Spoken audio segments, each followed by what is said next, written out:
Pagkaraan ng masayang pagtatagpo ng apat ay si Laura naman ang nagsalaysay ng kanyang naging kapalaran.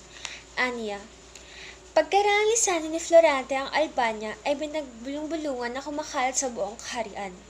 Gigipitin at gugutumin di umano ni Haring Linceo ang taong bayan. Nagkagulo ang lahat. Pinababa nila sa pwesto ang ama ni Laura at saka marahas na pinugutan. Inaluklok naman sa trono si Conde Adolfo na siyang mismo na may pakanan na pagkalat ng maling balita.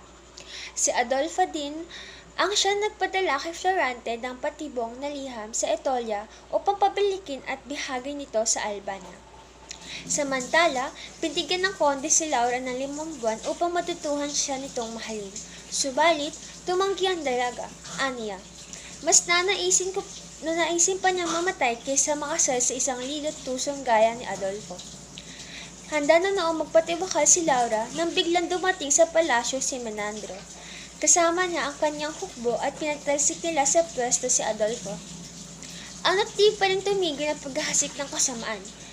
Dinakip ni Adolfo ang kaawang-awa si Laura at saka tinangkang gahasain sa gubat, sabat naman ni Florida.